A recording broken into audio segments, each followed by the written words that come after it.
Tag zusammen und herzlich willkommen zur Spieltagspressekonferenz von 2 Kölsch. Ja, hallo Leute, und das am ersten Spieltag der Bundesliga, und der FC trifft auf die Truppe der TSG Hoppenheim. Und wie ihr seht, wir stehen hier am wunderschönen Rheinufer in Kölle. Im Hintergrund sieht man die Rodenkirchener Brücke, und das Blau-Weiße, was da auch noch im Hintergrund zu sehen ist, das möchte ich direkt mal dazu sagen, das ist nicht das Vereinsheim der Hoppenheimer, auch wenn der eine oder andere Spieler da häufiger schon mal abgestiegen ist. Abstieg ist eigentlich ein schönes Stichwort, wenn man an Hoppenheim denkt. Ja. Also, wenn ich da hingucke, dann kriege ich sehr Lust auf Daydrinking. Deswegen kommen wir sofort zum Motto, würde ich sagen. Ne? Und das lautet, haha, alles drin. Alles rein! Ja, 2 Kölsch. Auf 3 Punkte gegen Hoppenheim. Prösterchen, Leute.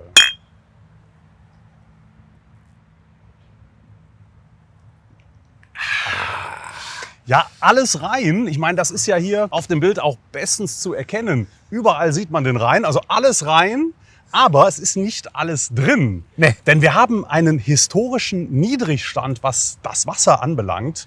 Also wir hatten letzte Woche 45 Zentimeter Wasserstand hier in Köln, was tatsächlich ein historischer Rekord ist. Ja, also es muss noch ein bisschen was rein. Ne? Und das heißt ja, ne, es ist alles drin. Irgendwann ist das wieder voll. Man muss hier also jetzt keine Sorgen machen. Ne? Ich will sagen, wenn wir auf den 1. FC Köln gucken, ein bisschen Zeit nehmen ist vielleicht nicht das Dümmste, Ja, was man also ich an glaube, Empfehlung geben kann. Ja? den Rhein anzuschreien, macht Ja. mit Sicherheit keinen Sinn, auch wenn man dabei ein bisschen mehr Speichel produziert und vielleicht ein bisschen reinspuckt. Ja. Aber dadurch wird das Wasser nicht steigen. Auf gar keinen Fall. Ne? Ihr merkt schon, wir machen so eine kleine Analogie zum Spiel gegen Würzburg und allem, was sich danach so ausgeschüttet hat über die Mannschaft und auch den Trainer. Ja? Gefallen hat uns das Spiel auch nicht. Aber Leute, ja, es wäre doch eine gute Idee, wenn wir das zarte Pflänzlein nicht sofort zertreten. Ja? Und wie gesagt, durch Brüllen und schlechte Laune wird da bestimmt sich nichts entwickeln. Ja. Ich bin sehr der Überzeugung, es ist alles drin in dieser Saison. Ja? Wenn wir alles reinwerfen, kann noch was kommen, gar keine Frage. Ne? Ich habe aber gute Ansätze gesehen, auch wenn ich insgesamt natürlich genauso zwischenzeitlich angepisst war wie ihr alle wahrscheinlich. Ne? Ich bleibe mal bei der Historie. Also wenn wir hier von einem historischen Wasserstand am Rhein sprechen, da kann man auch sagen, beim FC spielt sich auch etwas Historisches ab. Denn wir haben 2 parallele Situationen oder Entwicklungen. Auf der einen Seite haben wir wirklich das ultimative Messiastum rund um Said El-Mala. Und auf der anderen Seite haben wir die ultimative Hexenjagd, was unseren Trainer anbelangt. Also 2 Dinge, die wir in Köln eigentlich gelernt haben sollten, dass sie uns nicht gut tun. Das heißt also erstens jemanden zu sehr vergöttern und auf der anderen Seite eine Sau durchs Dorf zu treiben auf diese Art und Weise. Und dass das jetzt wirklich parallel stattfindet, habe ich beim FC auch noch nicht erlebt. Und ich glaube, es hat noch nie einen Trainer gegeben, der so einen Niedrigstand erlebt hat, was das Vertrauen und den Kredit anbelangt. Ja, da könnte durchaus ein oder andere Gletscher könnte hier noch reinschmelzen. Also das würden wir ihm auch sehr, sehr wünschen an der Stelle. Weil ehrlich gesagt, ja, ein Spiel, ja, DFB-Pokal, wie viele Leute sind da schon, das wissen wir alles, haben da Kacke gespielt. Du spielst, es sind alles keine Entschuldigungen, ja, gegen Drittligisten, der schon im Spielrhythmus ist, wir nicht, ja. Du kannst da 1000 Jahre drüber diskutieren, warum da keine Spielidee erkennbar ist, aber sofort Druckkloppen, schwierig, ne? Und deswegen, also ganz ernst gemeint, ich will überhaupt niemandem jetzt dazu nahe treten. Aber es wäre schon eine gute Idee, sich ein bisschen zurückzunehmen bei beiden Teilen. Ja, und vor allen Dingen ein bisschen Geduld auch mal mitzubringen. Ja. Ich meine, nicht umsonst redet man bei Bundeskanzlern oder bei Führungsjobs von den ersten 100 Tagen. Im Fußball redet man auch von den ersten 10 Spieltagen, die erstmal abgewartet werden sollten, bis überhaupt mal eine Tendenz erkennbar ist. Da wird natürlich jetzt sofort das Argument kommen, ja, aber wir hatten doch diese ominösen 7 Spiele zum Ende der letzten Runde. Aber da möchte ich gerne auch noch mal dran erinnern, dass genau die Leute, die sich jetzt die Mäuler zerreißen, diejenigen waren, die nach dem Sieg gegen Bremen schon wieder vom Europapokal fabuliert haben und die jetzt sagen, nur weil wir zugegebenermaßen natürlich die letzten Spiele, also ich erinnere mich an Heidenheim, das Heimspiel, katastrophal, auch in St. Pauli war ich selber damals, fürchterlich. Aber wir haben die Klasse gehalten und das kann doch nicht repräsentativ sein für die Beurteilung eines Trainers. Lasst uns bitte abwarten, die ersten 10 Spiele von mir aus und wenn wir dann abgeschlagen Letzter sind, dann kann jeder gerne weiter Trainer rausrufen, aber lasst uns doch erstmal ruhig anfangen. Ja, oder? Und ich möchte sehr darum bitten, dass wenn ein Patrick Helmes sagt, ja, der wird bezahlt wie ein 30-Jähriger, jetzt muss er auch spielen von einem Tag auf den anderen wie ein 30-Jähriger. Ja. Ich kann mich gut erinnern, wie Patrick Helmes bei uns gespielt hat. Ja. Also bitte, ja, der darf dafür keinen Erfolg kriegen für einen solchen. Stimmt, der wurde ja richtig gefeiert. Der wurde noch gefeiert dafür. Für sein Kommentieren. Ich muss sagen, ich bin mich so mehr als dass ich mir Sorgen mache um unseren ersten FC Köln, bin ich extrem amüsiert über dieses mega kölsche Comeback von Dusseligkeit, was wir im Moment haben. Und wirklich, also ist alles viel zu emotional. Ja, ja. Also ich kann wirklich nur empfehlen, ich habe mir das auch irgendwann angewöhnt, bitte kein Messias. Ich will keine Messiasse. Oder wie heißt der Plural? Messi. Messi? Messi. Ich will keine Messis mehr in Köln sehen. Ja. Also wir wissen doch alle, ob es Christoph Daum ist, ja, ob es ein Steffen Baumgart ist, ob es ein Lukas Podolski ist. Das sind doch alles Geschichten, die am Ende krachend gescheitert sind hier in Köln. Ja. So, also das kann doch nicht der richtige Weg sein, den armen Said El-Mala jetzt auch schon wieder auf so einen Messias-Stuhl da hoch zu Ja, hieven. nur um ihn dann tiefer fallen zu lassen. Ja, ganz also es genau. geht ja um nichts anderes, als zu sagen, der spielt aber nicht wie 50 Millionen. Ne? Ich finde das auch vom Mein FC. Gott, Also, ja, hallo, also, wie viele ja. Social-Media-Videos kann man denn noch produzieren? Ich meine, klar, der Hintergedanke mag ja auch sein, dass man den Marktwert dadurch noch weiter ankurbelt. Aber spätestens als dann dieses hölzerne Gespräch zwischen Lukas Podolski und Said El-Mala am Telefon, sorry, also da sind mir mal wieder die Armhaare hochgegangen vor Fremdscham. Sorry. Also Fakt ist, ne, wir als Fans sollten ein bisschen, sagen wir mal, den beruhigenden Faktor hier eher abgeben, ne? Und ein bisschen aufpassen darauf, dass das nicht entgleist. Ne? Im Erfolg macht man die größten Fehler, da müssen wir aufpassen. Wenn es scheiße geht, müssen wir nicht draufhauen. Ich finde, dass wir das eigentlich in den letzten Jahren immer besser gelernt haben und immer mehr gemacht haben. Und deswegen, also seht uns nach, dass wir jetzt hier so ein bisschen irritiert sind. Wir waren natürlich auch, wir waren auch die gesamte Sommerpause still und haben uns diese wirklich hanebüchenen, sackdämlichen Diskussionen in allen möglichen, weiß ich nicht, Blogs und wo auch immer das rauf und runter diskutiert wurde. Also und zwar täglich. Es ist ja, haben die all nichts anderes zu tun? Mal ganz ehrlich. Ne? Ja, jeden gut, Tag eine Wasserstandsmeldung. Könnte man uns auch fragen, ne? Ja gut, aber ich meine, wir haben jetzt immerhin mal 6 Wochen die Fresse gehalten. Ja, ist manchmal ganz heilsam. Schauen wir mal auf das, was wirklich kommt. Weil ehrlicherweise bin ich, wenn wir sagen, alles drin, ich glaube ja trotzdem dran, weil diese ganzen Neuverpflichtungen, alles, was ich gehört habe, mich hat das schon sehr, sehr neugierig gemacht. Und ich finde, wir haben da einen Haufen total spannender neuer Spieler, auf die ich mich super, super freue. Und ich glaube schon, dass da eine Menge drin ist. Absolut. Und da kommen wir direkt zu meinem absoluten Lieblingsneuzugang. Immer schon mein absoluter Lieblingsspieler beim 1. FC Köln, Elias Skiri. Herzlich willkommen zurück beim FC. Ja.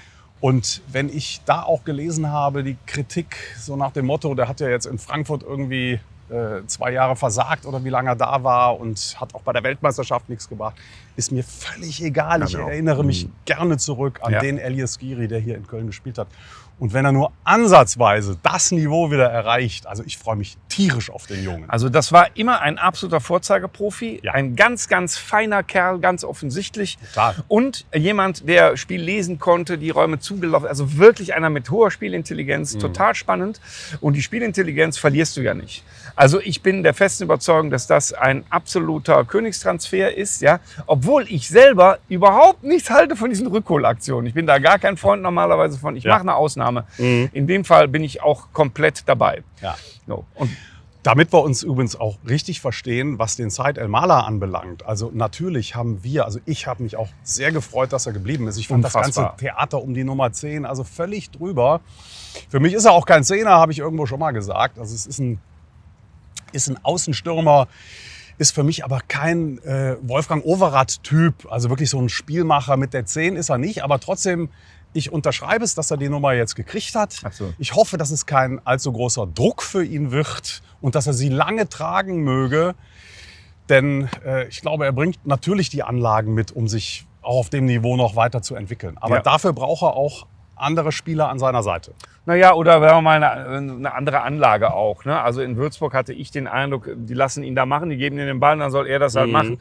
Das ist ja nun kein Spielsystem und keine Idee. Ich kann mir auch nicht vorstellen, dass ein Herr Wagner das für eine Spielidee hält. Also da wird man dran arbeiten müssen an diesen Dingen und gucken müssen, wer macht's denn jetzt, wer kommt da rein. Ne? Da kommt das Roxy-Boot. Das Roxy-Boot. Das Roxy-Boot. Nicht, dass das der Lemperle ist. Ne? Das lempelt jetzt wahrscheinlich so ganz langsam hier ins Bild, weil dann werdet ihr es vielleicht noch sehen. Ja. Es ist aber orange. Es ist von der Apfelsinefunke. Ne? Tim Lemperle übrigens an der Stelle auch schöne Grüße. Wir haben das ja damals schon in PKs gesagt. Also ich bin ja völlig auf seiner Seite gewesen. Ich habe ihm das nicht nur verziehen, sondern für mich ist es die normalste Sache der Welt, dass man auch mal abstürzt tagsüber. Klar, der Moment war nicht der beste, aber schwamm drüber. Und er ist ja in Hoffenheim auch glücklich geworden, was man so mitgekriegt hat. Er hat seinen Vertrag gerade sogar verlängert, langfristig.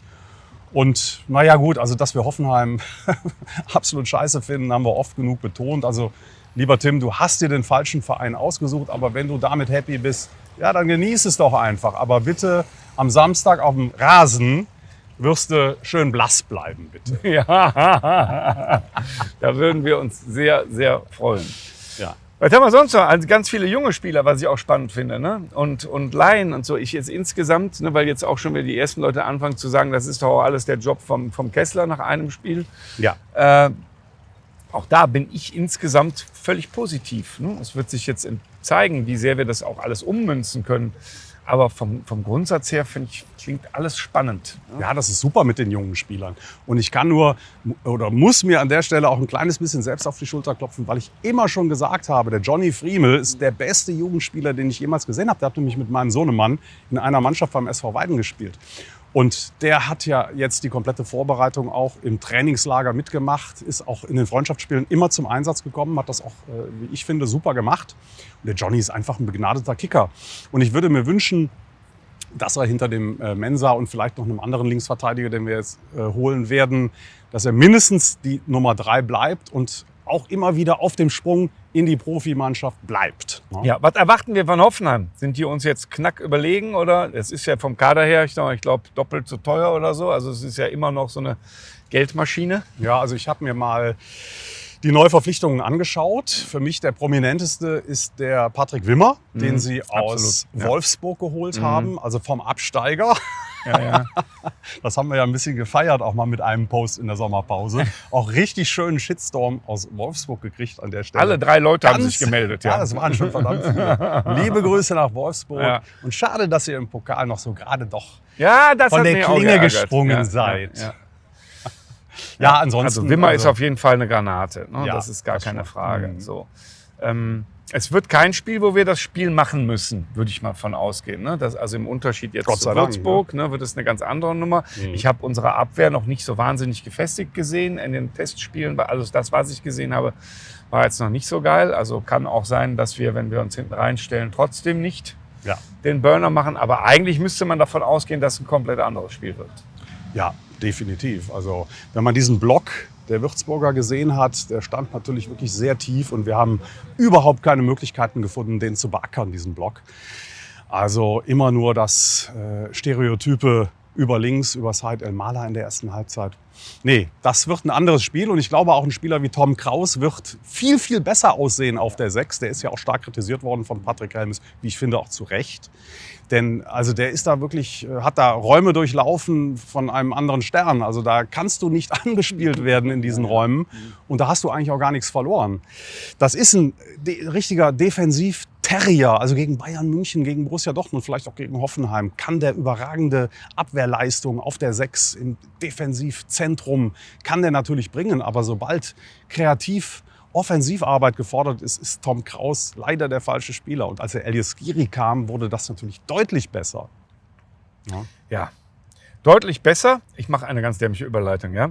Wird immer etwas. In jedem Jahr machen wir irgendwas deutlich besser. In Wald machen wir nur in jedem Jahr irgendwas deutlich anders. Ne? Ja. Das ist auch dieses Mal so. Wir haben es vorgestellt schon auf der Saisoneröffnung. Da hatten wir einen eigenen Stand. Lieben Dank an den 1. FC Köln, der dieses fabulöse Fandorf da eingerichtet hat. Eine total geile Idee, die ich hoffe, die weiterverfolgt wird und immer größer wird. Es gibt eine 2-Kölsch-App und die ist im Wesentlichen dazu gedacht, dass wir euch die Abende ein bisschen versüßen, ein bisschen Spaß machen.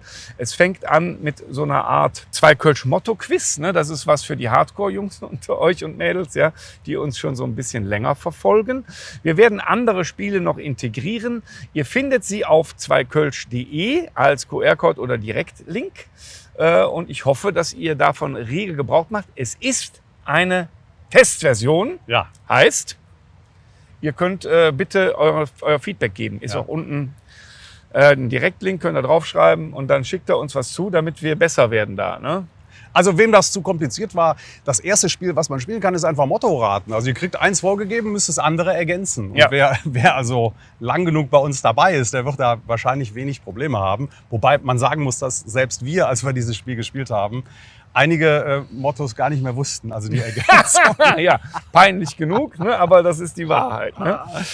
So, jetzt haben wir genug Eigenwerbung gemacht für unsere App. Jetzt wird es Zeit, hier mal Feierabend zu machen. Die Sonne steht auch wirklich mitten in den Gesichtern mittlerweile.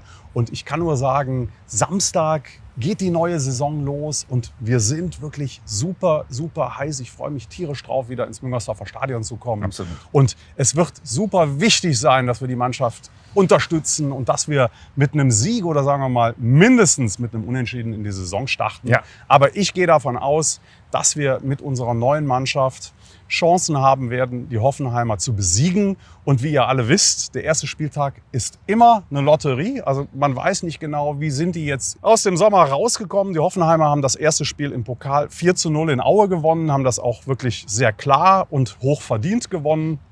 Also von daher sind sie uns vielleicht ein bisschen voraus, aber am Ende zählt nur das Weiterkommen. Und wir sind weitergekommen in Würzburg. Und das war ein sehr vernünftiger Saisonauftakt, nicht wirklich schön anzusehen. Das stimmt. Aber es ist alles drin. Genau, und deswegen lasst uns alles reinlegen. Wir sehen uns am Samstag in Müngersdorf. Tschüss, Tschüss, ihr Leute. Lieben.